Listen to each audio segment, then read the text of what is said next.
Dr. Julia Shaw's professional interest as a psychological scientist and criminal psychologist is researching human taboos. Dr. Shaw is also the author of the best-selling books The Memory Illusion, Remembering, Forgetting, and the Science of False Memory, and Making Evil, the Science Behind Humanity's Dark Side. She's also the founder of the Bisexual Research Group and is currently writing a book about bisexuality. We'll talk more about sexuality and evil later, so stay tuned. Welcome, Julia. Let's talk about memory first. How widespread is false memory and how and why does it happen? So I like to say that all memories are essentially false, and the question isn't whether they're false, but how false are they? Sometimes it can be completely false, and you can believe that you did things or experienced things that never actually happened at all. So mostly in false memory research, we talk about partial false memories and full false memories.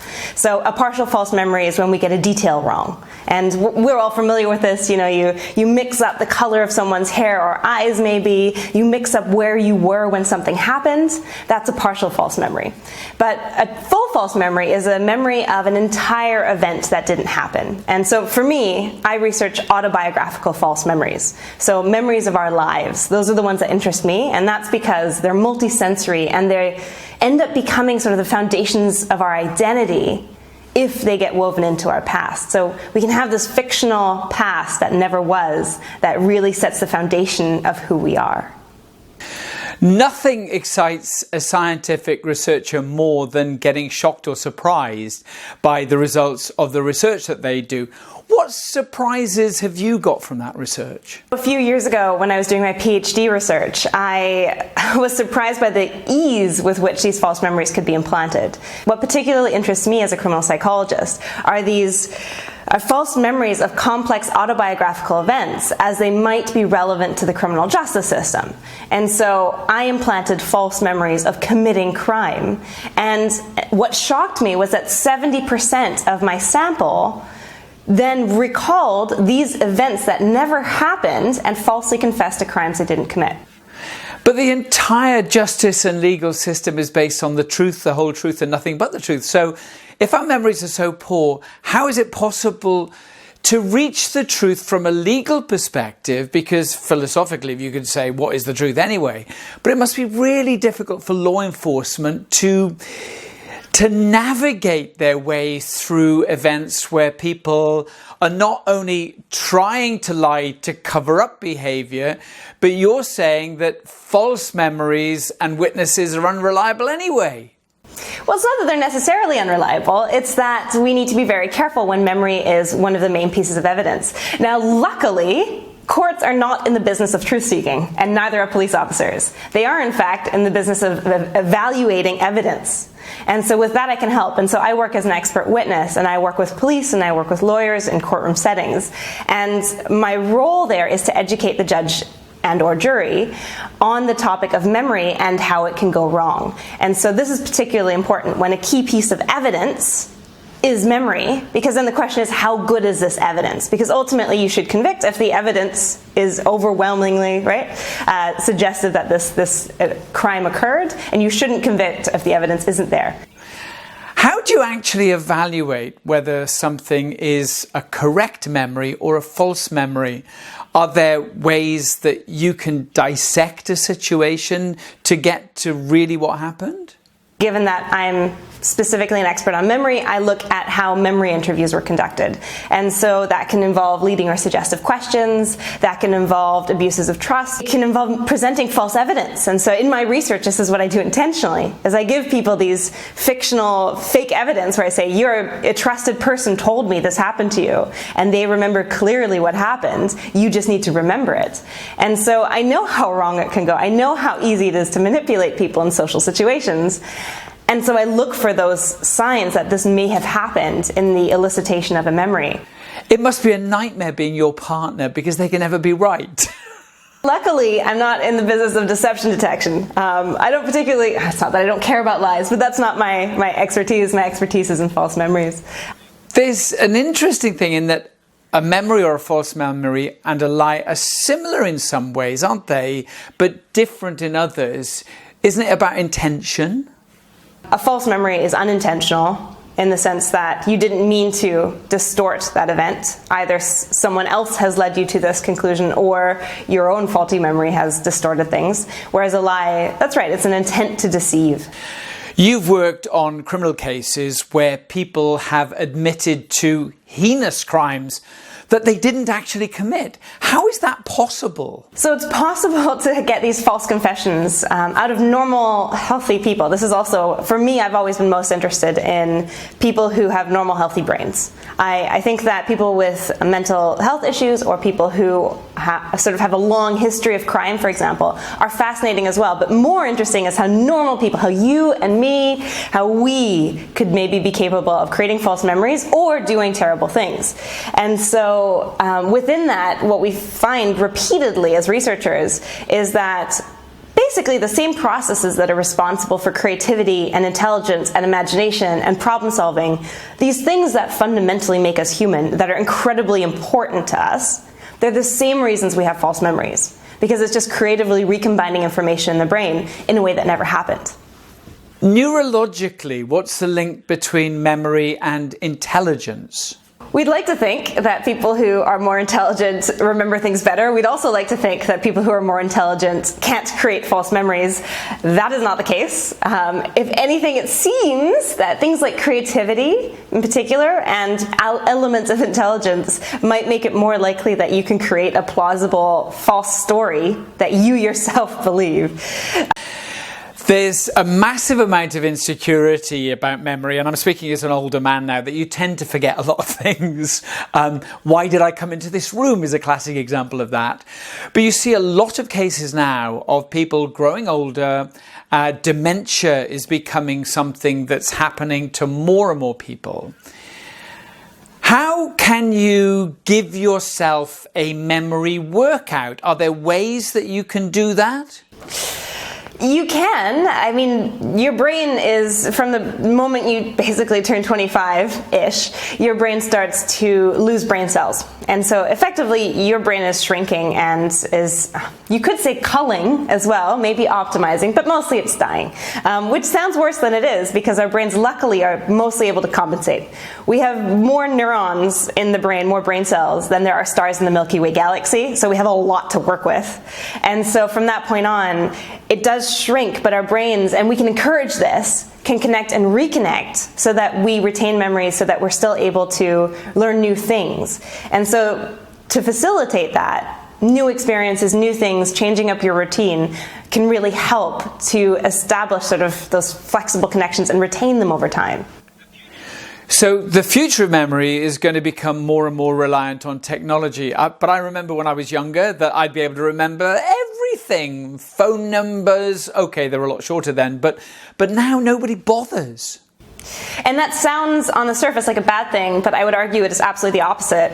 And the reason is because the time that you spent having to learn those phone numbers, you now have freed up for other things. And although you could fritter that time away, scrolling on social media or doing whatever it is you do in your free time, or you could use that time to learn other things and to think about conceptual issues. So I really think that it allows us to move from individual facts to much more conceptual, high-level thinking, which I think is really good for humanity and not scary, and if anything, a step in a really exciting direction. If I can refer to you now as Dr. Evil, you're Canadian. Canadians are world-renowned for being such nice people. Why are you so fascinated by evil?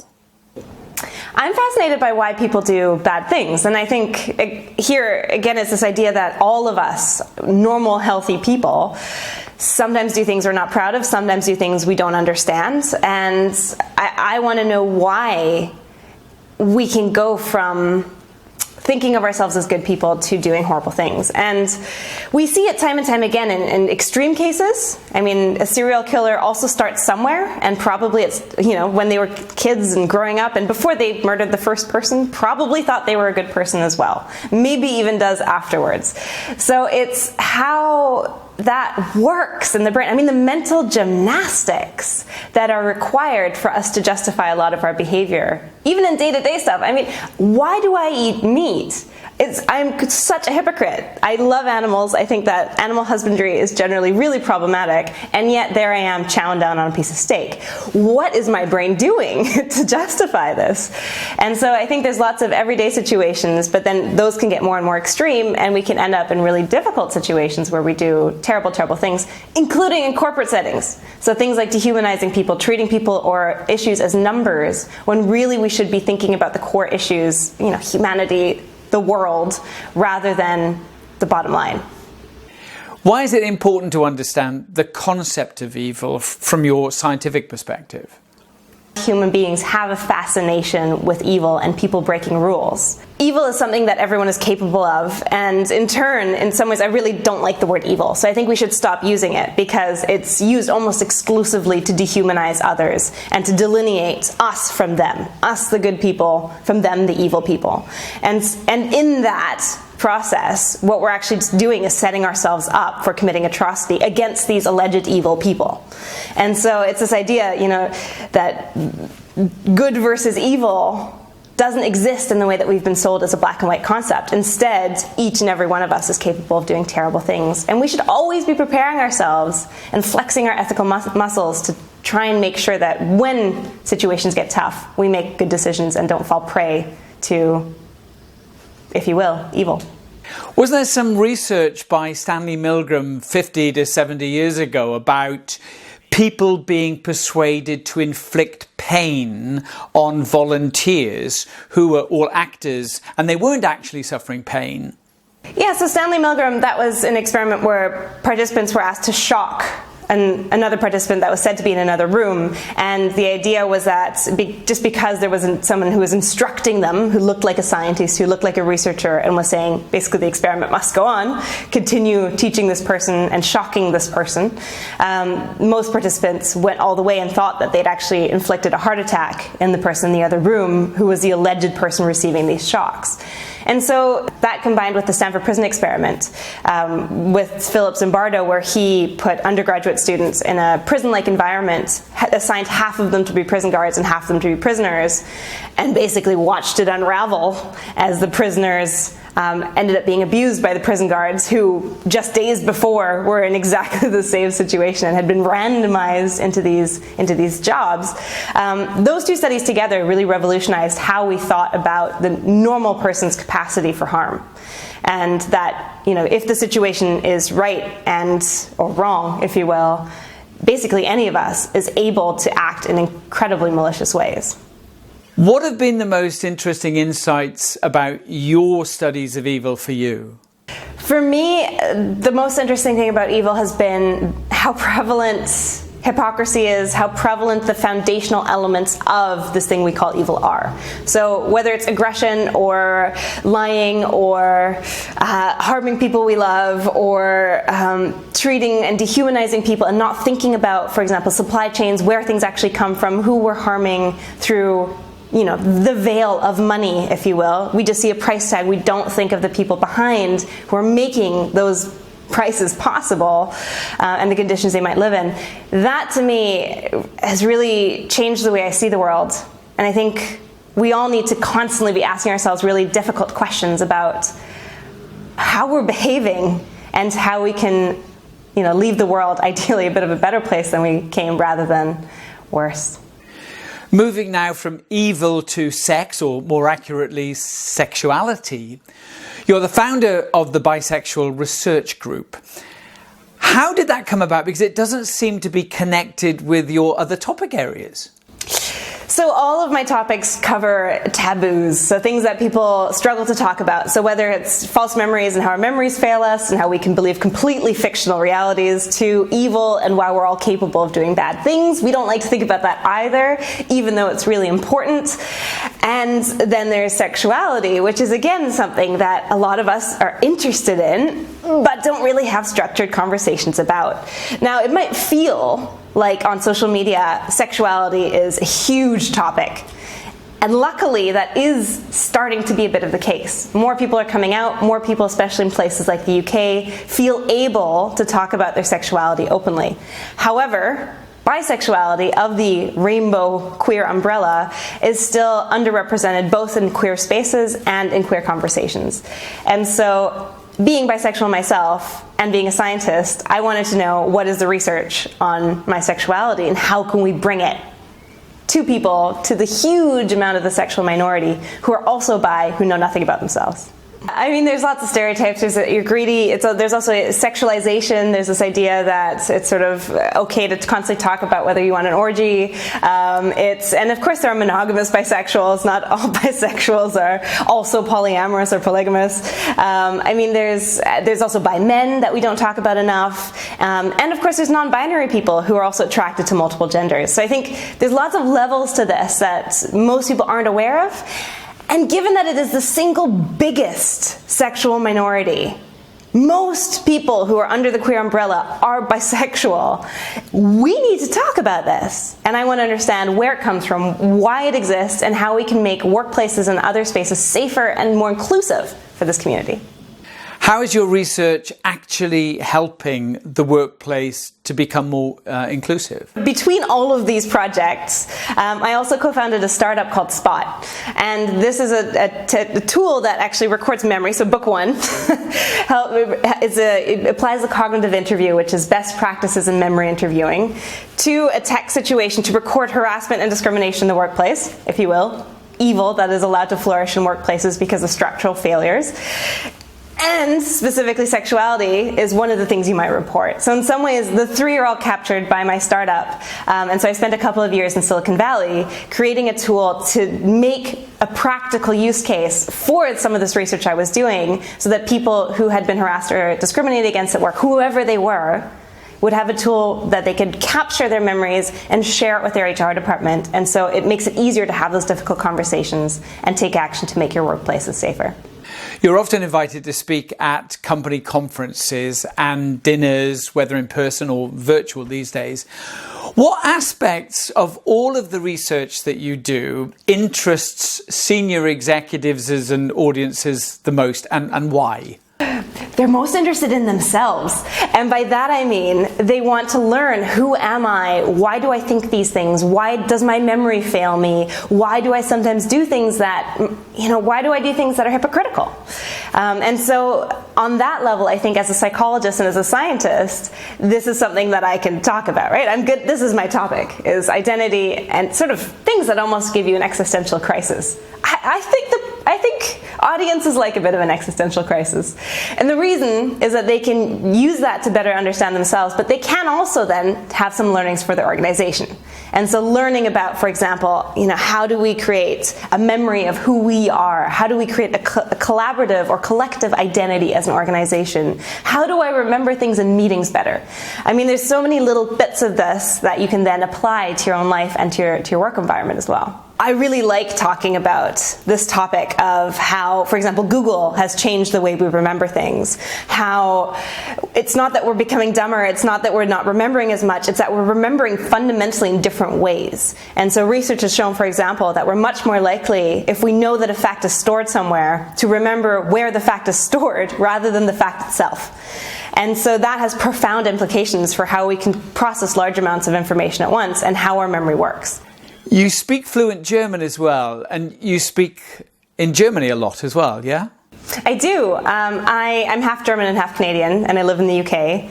And so my mom's German, and I grew up speaking German, so I'm fluent. And I love going to Germany and German-speaking countries because it's just a completely different vibe, and you get completely different questions than you do in English countries. In Germany, do you tend to get asked more scientific-based questions rather than in the UK and Canada, which might be a little bit more touchy-feely?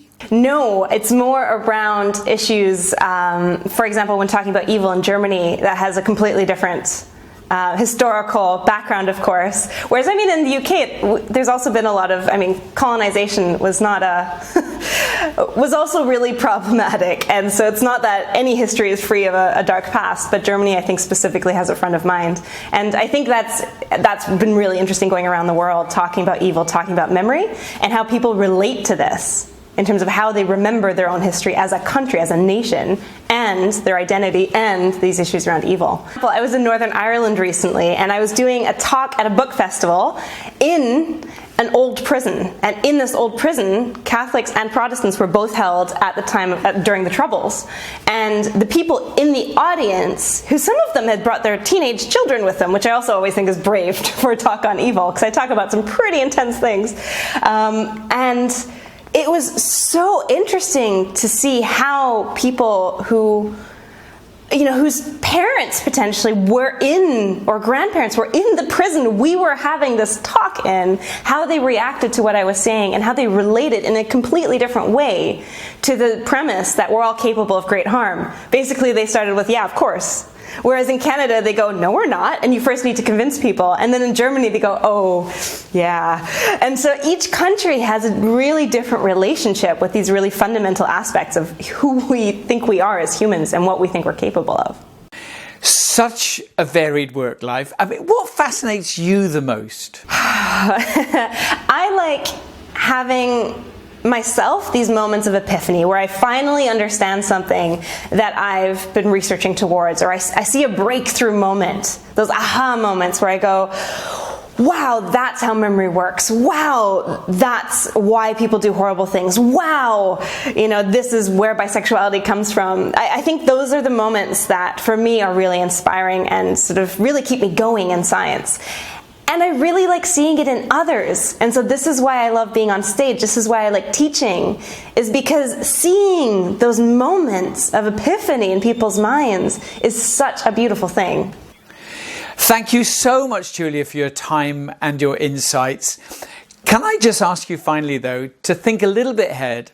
It's 20 years' time. What is your plan? What would you like to have achieved in that time? I mean, the main thing is to continue to feel like I am inspired by the research that I do and by the work that I'm reading, and to hopefully inspire others to think in new and different ways about what they otherwise might take for granted, sort of the everyday psychological experiences and some more profound ones.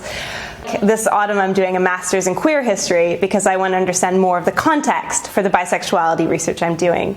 So never stop learning, I guess, is going to be my life trajectory, is to just keep learning, keep breaking boundaries, keep discovering new and interesting things about myself and about the people around me.